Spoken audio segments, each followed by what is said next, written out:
عليكم، اللهم صل وسلم وبارك عليك يا حبيبي يا رسول الله. النهارده جايه لكم بفيديو جديد، بس فيديو بقى ايه جميل جدا وفيديو خفيف كده. هنعمل مع بعض تحليه سريعه قبل المانجا ما تخلص كده وتودعنا. وطبعا دي المكونات اللي احنا هنستخدمها. ده معايا حوالي نص كيلو من اللبن، ودول حوالي 4 معالق من السكر، والسكر طبعا على حسب رغبتك او حسب التحليه اللي انت بتحبيها. ومعايا طبعا معلقتين من النشا، ومعايا باكت واحد بس فانيليا. ودي مانجايه طبعا انا كنت حطاها يعني في الفريزر، هي كانت مانجا طازه بس قلت احطها ساعه، بس طبعا فضلت لتاني يوم فبقت معايا بالشكل ده، عليها ضباب من التلج يعني.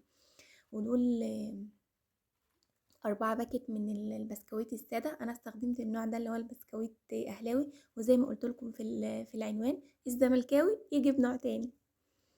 فهنبدأ كده. أول حاجة هنعمل المهلبية اللي احنا هنستخدمها في الوصفة. نحط كده اللبن بتاعنا في الحلة اللي احنا هنستخدمها، وبعد كده نضيف السكر، وبعد كده نرفعه على النار لغاية ما يغلي. انتوا عارفين طبعا طريقتي في عمل الكاستر او المهلبية عامة، يعني ان انا مش بعملها على البارد. انا بغلي اللبن الاول، وبعد كده بكون مدوبه النشا او الكاستر كده في شويه ميه، وبعد كده انزل على اللبن السخن.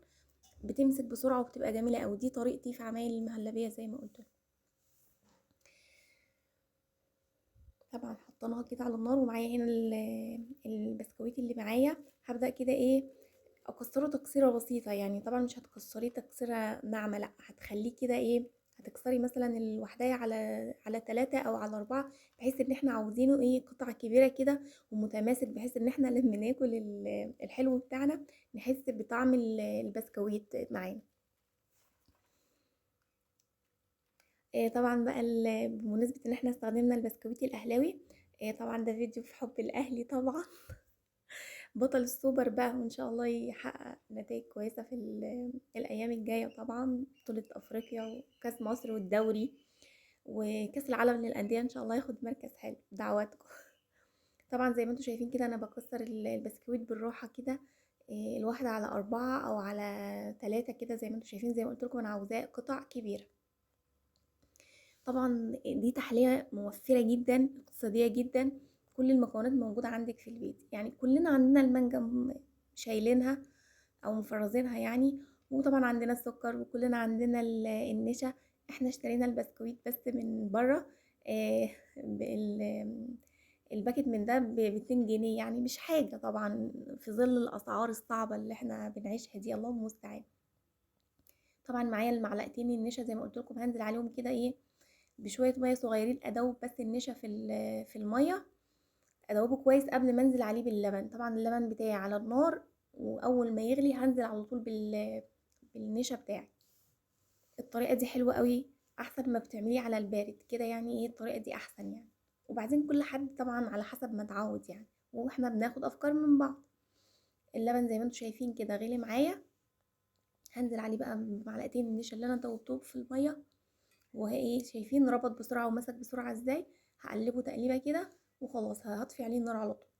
لكن انت لما بتعمليه على البارد احيانا بيتكتل بيتك بقى، وبيحتاج بقى مضرب علشان يفك ووقت ومش عارفه ايه. لكن الطريقه دي اسهل يعني، جربي مش هتخسري حاجه.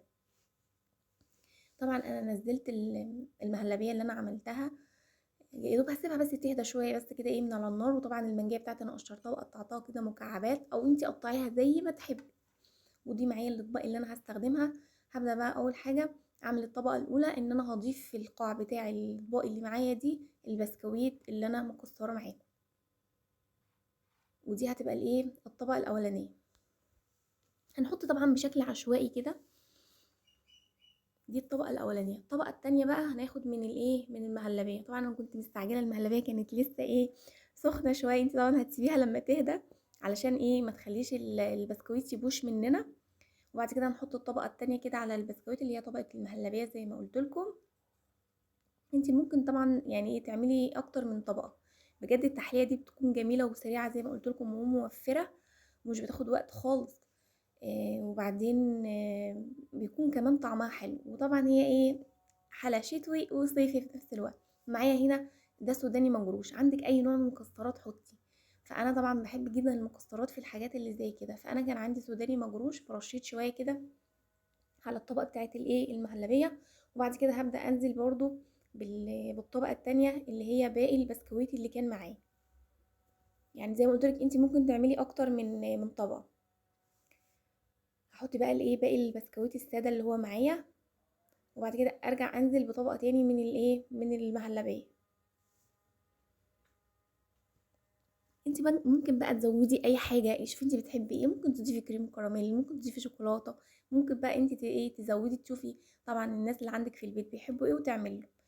فانا طبعا عملتها كده، قلت يعني ايه مش عاوزه اكلف ومش عاوزه اقف في المطبخ كتير، فعلشان كده عملتها بالشكل اللي انتوا شايفينه ده. وطبعا المانجا ما بيختلفش عليها اتنين. طبعا انا حطيت طبقه المهلبيه التانية على الاطباق اللي معايا كلها بالشكل ده، هبدا بقى احط الطبقه الاخيره اللي هي طبقه الايه طبقه المانجا. وزي ما قلت لك انت ممكن تقطعي المانجا باي شكل وباي طريقه. طبعا انا نزلت كده، انت طبعا ممكن المانجا بتبقى لازقه تفكيها بايدك مفيش مشكله، متستخدميش المعلقه يعني، ما تنفذيش كل حاجه بحذافيرها كده. طبعا انا ضفت المانجا كده على الوش الاطباق كلها. التحليه دي عاوزه تتاكل على طول، يعني مش عاوزه تستنى كتير علشان البسكويت ما يدوبش معانا. ده طبعا انا استخدمت 3 من الباكت البسكويت، فاضل واحد بس، هو ده كنت مخليه علشان ازين بيه. طبعا خدت يعني ايه بسكوتايه كده وحطيتها على وش على وش الطبق بتاعنا، وبقت بالشكل اللي انتوا شايفينه ده. بجد شكلها جميل كمان، وطعمها طعمها احلى. طبعا اي حاجه فيها مانجا الناس كلها بتضعف قدامها، محدش يقدر يقول حاجه.